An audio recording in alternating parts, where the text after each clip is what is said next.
as long as the men that are seen as righteous and know the truth are quiet, the evil in the land will continue to prevail.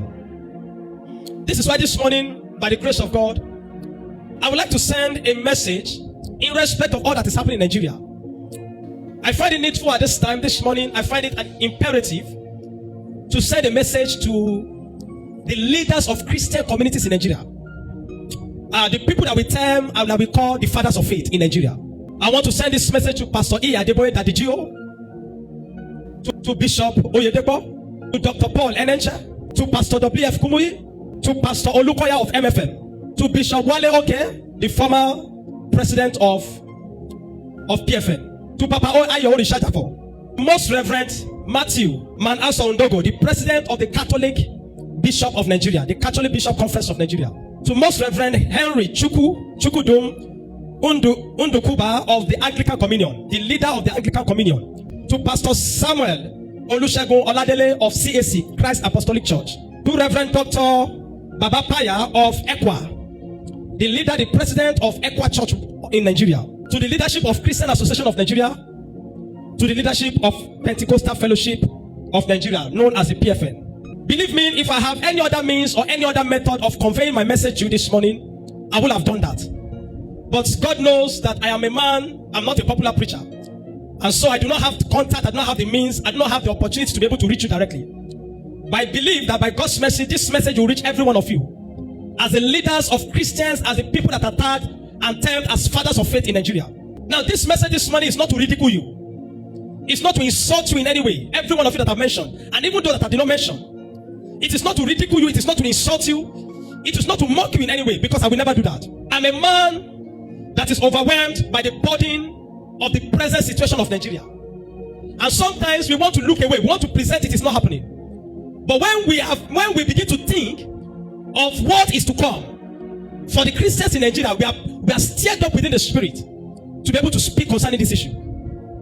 Now, when the Lord saved me into year 2010, when I gave my life to Christ from Islam, it was on a personal encounter, and the Lord saved me from Islam. It was on a personal encounter with Jesus, and I became a Christian. And the first thing I asked the Lord, so what is the next thing I should do? Where do I go? And the Lord said, go to deeper life. I was in deeper life from the year 2010 to 2015.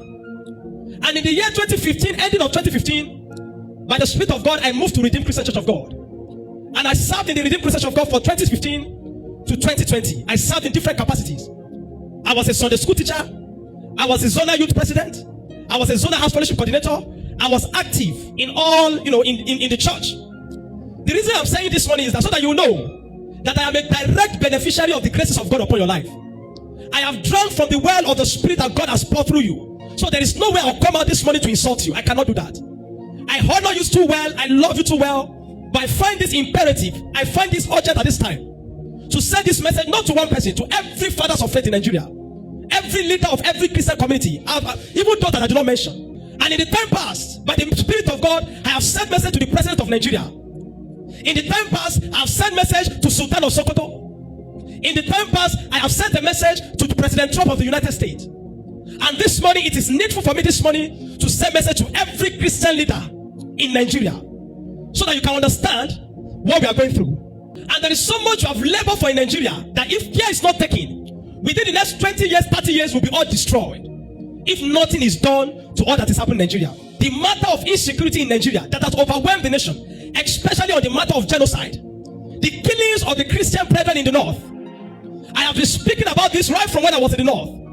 That God has given us the grace by His grace to be privileged to some information. And we know some of the atrocities that have been committed. We know some of the atrocities that have been committed. And we know that what is being committed in the future. I want to tell you this morning that no matter what has been done against the church and the Christian brethren, and no matter what is being done against the church and the Christian brethren, what is to be done in the future is far worse than what has been done. And if we don't talk about this now, I am afraid that the faith of the Christian faithfuls in Nigeria, the faith of the church, is at stake. Number one, this morning I want you to know is that there is Islamization agenda. Many of you know this. Many of you have come to this reality, but many are still denying this fact. The reason being that majority of you are domiciled within the southern part of the nation. And so some of you do not have an understanding of the realities of what is happening in the north. And so every time it seems like an ordinary news to you, except if you have been a victim. We have been a victim. I have been a victim. I have people that I know directly have been a victim. And several times I should have been killed long ago during the write-out of Sharia. And so, number one, I want to make you understand that there is Islamization agenda. An agenda to turn Nigeria to a Lebanon. An agenda to turn Nigeria to a Turkey. An agenda to turn Nigeria to Jordan. These countries were one-time Christian nations. These countries were one-time nations that have over 70% of Christianity. But today, those nations are 100% Islam. This is not something that started today. No, it didn't start today. It didn't start 10 years ago. It didn't start 20 years ago. It didn't even start 30 years ago. This is an agenda that has been put in motion for almost 70, 80, 90 years in Nigeria. And this thing began to find full expression in Nigeria in the 70s, in the 80s. Starting with the days of Babangida. When Babangida registered Nigeria under OIC, Organization of Islamic Cooperation, an international Islamic body that regulates Islamic countries. Then you will ask yourself, is Nigeria an Islamic nation? Is Nigeria an Islamic nation for Nigeria to be registered in OIC? But because they know that they can do what they want to do, and they know that they can push Christians to the wall, they can begin to step on your toes, and you will do nothing. So they register Nigeria under OIC, and nobody said anything. Till today, Nigeria is a member of OIC. OIC comprises about 57 countries, which majority of them are Islamic nations. Or you must have about 70% of the population of your nation as Muslims for you to be a member of OIC. The question this morning is does Nigeria have majority of Islam? Nigeria is 50% Muslim, 50% Christianity. Why will Nigeria be a member of OIC? Then it continued in the 2000s when 12 northern states implemented Sharia as their ruling law. 12 states in Nigeria implemented Sharia to be the ruling law in 12 northern states, and nobody said anything. And you are all there. You were aware, knowing fully what the rod of Sharia, the principle of Sharia, mandate that an unbeliever that does not believe in Islam should be killed or should be made to pay the Islamic tax known as the Jizra. But nobody did anything. 12 states adopted Sharia in this nation, and all you fathers of faith did not do anything against it.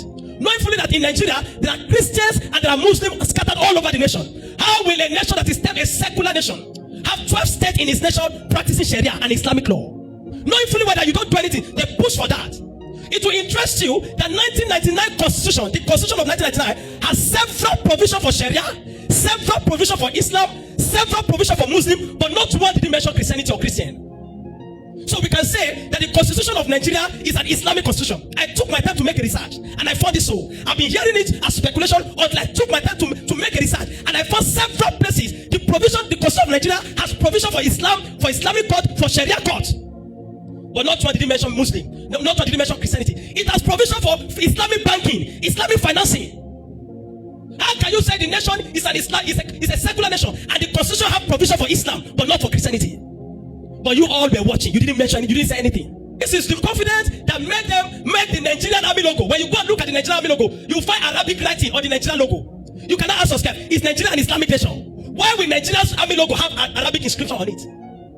Why does the currency that we use in Nigeria have Arabic inscription on it? If we're truly a secular nation, are we an Islamic nation? Why? But they know that you people are not saying anything. They have went to people and they found out that you will not do anything. And so therefore, they keep pressing. It will interest you that by this Sharia law, many Christians have been killed. In 2016, that you will remember that an evangelist Eunice in Abuja was only preaching on the streets in Abuja, and she was killed for preaching the gospel. Because they find her violating Sharia law for preaching the gospel. A member of the Redeemed Christian Church of God preaching the gospel, and she was murdered in Kobe. You didn't do anything about it. The church didn't do anything about it. The nation just moved on. Deborah Samuel was murdered in Kobe. The nation moved on. People have been murdered in Kano. The nation moved on. In Kaduna, several places, the nation moved on. Recently, a woman was shot in the eyes simply because they told her to denounce Jesus, and she said no, she will not denounce Jesus. And they first killed her father in her front. She said she will not denounce Jesus, and they shot her in a temple. But luckily, God saved her. She survived it. But the repercussion is that He blinded her two eyes. Many of you see this, but you have been quiet. Every single day, they keep pressing to Islamize. They keep pressing to turn Nigeria to an Islamic caliphate. I have revealed this over and over and over. I've been shouting this over and over. Many of you are aware. The point is that you are not doing anything about it. Like I said, I'm not here to insult you this morning, but to bring this into your awareness that you have been very cool. As a father or as father, there are two responsibilities of father. There are two responsibilities of father. Number one is to provide. Number two is to protect. And we thank God that many of you, by the Spirit of God, you have provided spiritual meal. God has used it to run exploit in diverse places in Nigeria, producing genuine fruit, building genuine believers. Unfortunately, you have not done the aspect of protecting. Of what benefit will it be, sir? If after you go out and do a crusade today, and you win souls for Jesus, and the following week, jihadists come and destroy them and kill them, of what benefit is it? If it was so, Jesus would have taken us the moment we give our life to Christ. The reason why God left us on earth is to fulfill purpose and destiny. Why will you continue to labor on people and you allow jihadists to keep killing them and you do not do anything about it? I'm bringing it to your attention again this morning. There's Islamic agenda, Islamization agenda, to Fulanize the nation, to turn Nigeria to what Usman Dafodo did with the Hausa land when he conquered the Hausa land. And now the whole of Hausa land are majorly Muslims. Number two, there is genocide. A systematic and well-planned orchestration to eliminate the Christian, starting from the northeast to the northwest and to the north central. I've had many victims. I've seen many victims. Christians have been displaced. Every part of this nation, you will never go a place and you will see Fulani IDP people, Fulani that are in IDP camp. No, it is always Christians. All over the nations. They keep going into farms, destroying the people's farm and killing them on the farm. Several, every single day there's always a burial. Reverend Ezekiel keep conducting burial every single day. What have you people done about it? You are all fathers. It is your responsibility not only to provide spiritual meal, but also to protect your flock. What are you people doing about it? This message is for everybody. And I'm saying all over the world, those are people all over the world, people will know that there is a genocide against the Christian faith, against the vulnerable Christian communities in Nigeria. That many have been displaced, many have been killed, many have been annihilated. In 2021, a camp president, Christian social president of Adamawa State, was beheaded. I watched the video. Was beheaded. But nobody did anything about it. Everybody just keep moving on. Everybody keep moving on. Nobody did anything about it.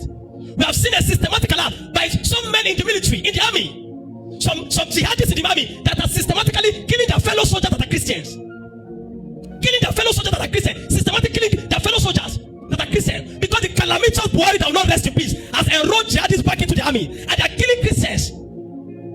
But what did you people do about it as fathers? You keep going about your conferences and crusades. It will interest you to know that the Muslim ticket they did was an experiment to test your limits as Christians, to see if they can achieve that. And El-Rufai did it in Kaduna State by having the governor and also the deputy governor was a Muslim. At the moment they achieved that, they said, okay, if we can do this in Kaduna State, we can also do it nationally. And they did it nationally and they succeeded. What did you people do about it? Nothing. And brethren, innocent brethren are being displaced. When every day somebody gets so tired of the news, there's hardly one day you will not see this news. There's hardly one day. Man of God, you follow me? You can't go online one day and not see that a Christian community has been killed, kidnapped, and other. Why? Because they are in the last phase of the Islamization, which is jihad. That what you are seeing, the kidnapping, the killings, and all you are seeing is a function of jihad that systematically emboxing Christians to either submit to Islam or be killed. But what are the fathers of faith doing? You are in your Lagos, you are in your cities, and you are enjoying your life. You keep going over your thing because it does not concern you. Like I said, I'm not here to insult anybody, but I'm here to bring this to your attention. I'm a man that is united for a time like this. I honor men, but I fear no man. Jihad, performing jihad, going about killing Christians, performing jihad. And we see most of these people are financed by the government. They are financed by the government. Recently, a terrorist was saying, government pay ransom. If the government of a nation is paying ransom to terrorists, how do you want that terrorism to end? And when they give them this ransom, they use it to buy more weapons. When a weapon, a rifle that is registered to the office of the NSA was found with a Fulani man. Christians cannot defend themselves, but they will provide arms for Fulanis to keep killing you, to keep killing our people, to keep killing Christians. And all of you, wherever you are, keep moving on, keep enjoying whatever you are enjoying, and it does not bother you at all. I'm not here to charge you with anything this morning, but to bring this to you. Like I said, you all are fathers, and I'm a boy before you all. But we cannot continue to allow evil to prevail. That you were in this nation and they implemented Sharia. You were in this nation and Nigeria was registered under YC. You were in this nation and all the killings have been going on. Christians have been killed in their stores and you are doing nothing. And they say you are fathers. We thank you for all the spiritual meal and the spiritual thing you have done, which is good. But how about protecting the interest? There are some of you among the fathers that if you come out to hold a press conference and speak, it will change things in this Nigeria. The problem is that you do not do that. Many of you, God has given you the capacity, the influence, the affluence, the platform. But you have not done anything about that. A recommendation. The church must be intentional at this time to develop a security network. You must collaborate regardless of your denomination. Either you are Catholic or Pentecostal. After all, when they come, they will not ask you, are you Catholic or Pentecostal? They just do what they do. Either you are Catholic, Pentecostal, Anglican, whatever it is, Caribbean, Seraphim, Christ Apostolic, we must unite. You must unite. All you fathers must organize a conference and speak to how to create a Christian security network that will be protecting the Christian communities and Christians in Nigeria, especially the ones in the north. You must collaborate at this time. Have a conference and discuss this thing. It cannot continue like that. If you don't do anything about this, Islam will prevail. It has been done like that in different nations and they succeeded. It took them only 30 years to displace Christians in Lebanon and took over Lebanon. You are seeing that what they are doing in the UK at this time. That in UK, now you find that big churches that used to be church have been bought by Muslims and they are converting it to mosque. Converting big structures. You are seeing it now. They are demanding for Sharia in the UK. They want Sharia in the UK. They are asking for Sharia in the US. You will think they are peaceful, but they have an agenda all over the world, not just in Nigeria. And you in Nigeria, you must do something. Otherwise, we will be foolish as Christians to think they cannot achieve it. No. Don't say God forbid it's not possible. It has been done before they can do it. Go and ask them in Turkey. The Ephesus of the Ephesians. Where Paul did a lot of exploit. Constantinople has one of the biggest churches in the world during their days. Today, all of them are Islamic Catholic Caliphate. So don't say it is not possible. Don't say God forbid it cannot be done in Nigeria. If you fathers don't do anything about it, it will be done. Organize yourself. Please, sirs, have a conference and discuss how to organize a Christian security network that will be well armed, well equipped, not to attack anybody, not to attack any group, not to attack any religion, but to protect and defend the integrity of the Christian faithfuls and Christian community. My second recommendation: stand as a single unit at this time. Stand as a single unit, all you fathers. Stand as a single unit at this time and demand that Nigeria Sharia be abolished in Nigeria. We are not an Islamic nation. Why are we going to be in a secular nation and there are places that are practicing Sharia? With Sharia law, with Sharia police, with Sharia army and everything, and we are in a secular nation. It's not possible. Recently, there are students of Kaduna Polytechnic that were going to school, well dressed, well covered, but because they were not wearing niqab or wearing hijab, they were turned back from entering into the school. This is Nigeria. In Kaduna State Tuesday last week, the student went to school, Christian student. The Muslim man, the demonic Muslim man, prevented them from entering into the school compound. Now because they're not covering according to Islam, because it is a month of what they call it, Ramadan. And you turn their student back. People that have their best school fees, they came from home, you turn them back. But what did the Christian people do in Nigeria? Nothing. We must unite, all you fathers, before you leave this world. Unite together and demand that Sharia be abolished. If Sharia will not be abolished, then any nation that want to keep, anything that want to keep Sharia, let them form a nation and remain there as a nation and keep practicing their Sharia. But as long as Nigeria remains as a single entity, we must demand, you fathers must demand that Sharia is intentionally abolished. Otherwise, let them go and create an Islamic nation. Turn it to an Afghanistan. That is their business. But you fathers must demand it. Finally, most of you fathers are already in your 80s. Recently, Daddy Gio, you celebrated your 84th birthday. We thank God for that. Daddy Kumi is also in his 80s. Some of you are in your 70s. Some of you are in your 60-something, approaching 70. Some are approaching 80. Some of you are already in your 80s. So we can say 20 years from today, on or before 20 years from today, most of you will not be here again. How will you feel when you have gone to glory and one day you look back and the big auditorium you have built has been converted to a mosque? How will you be after you have left to glory, despite all your exploits, like Apostle Paul labored in Ephesus, like Apostle Paul labored in Corinth, like Apostle Paul labored in Constantinople, and all those apostles labored in the Asia Minor and the Asia Major country? How will it be that one day, after all your big cathedrals, 20,000 capacity, 200,000 capacity, 300,000 capacity, and one day you look back when you're gone and you find out that you didn't do what you ought to do, and the nation has become Islamized, and all your big cathedrals have been turned mosque? Don't say it, God forbid. Don't say it cannot happen. No, it has happened before in history, and it can still happen. Turkey was once a Christian nation. Egypt was once a Christian nation. Lebanon was once a Christian nation. Jordan was once a Christian nation. They are all Islamic. They are all Islamized now.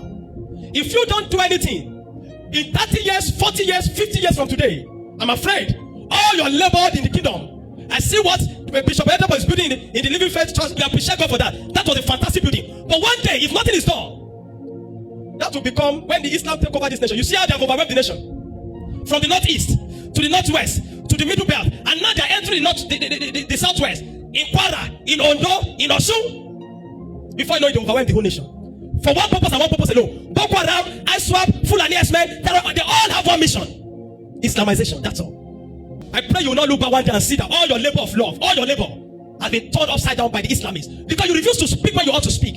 All your big cathedrals and big churches have been turned to mosque because you didn't do anything about it. You had the means, you had the platform, you had the resources.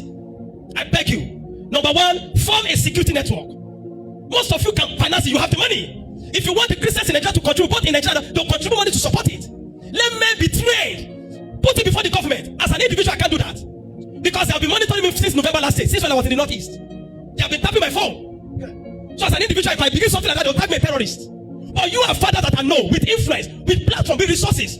They can't do that to you. Organize yourself and take a stand now. Organize a security network. Let Sharia be abolished. As long as Nigeria remains a secular state, let Sharia be abolished. Please heed to this message. I trust God that it will get to you. Like I said, I don't have the platform to send message to every one of you. But I believe that through social media, this message will get to every one of you. Somebody you know will get this message that got to you. Don't say, I know I'm a boy. I'm a boy. But that which I speak by the Spirit. Like I said, this is not to dishonor you. This is not to disrespect you. But the times we are now calls for a desperate measure. And if we do not act at this time, a day might come. We'll look back and we'll say, oh, we wish we have listened to that boy when he was speaking. I pray that day doesn't come. But I beg you, heed to this message. Forget about doctrine. Don't say Catholic and Bible before one thing. As far as we are Christians, forget about doctrine. Now is the time to unite as a single entity. A house that is divided against itself can never stand. The Bible said. If you keep getting divided, you cannot stand. You can't do anything. May the grace of God be with you all, even as you listen. Please, Nigerians, when you see this message, ensure it gets to the people everywhere, everyone, so that they can hear this message and also be able to take practical steps. I thank you for the opportunity to address you people, and I pray that the God of heaven will continue to strengthen you. The Nigerian government doesn't want it to end. They are enjoying it. The government of Bola Tinubu is not doing anything serious about it. They just want to re-election. He's busy sharing rice all over the nation, and his house is burning. It doesn't concern them. In honor and in humility, please address this issue before you depart this physical world. Don't leave this world in the state Nigeria is like this. Otherwise, every of your labor, when you turn back and look back one day, you might see that it has become ruined. It has become Islamic nation. May the grace of God be with you, everyone. Thank you for your attention to this matter. In Jesus' name.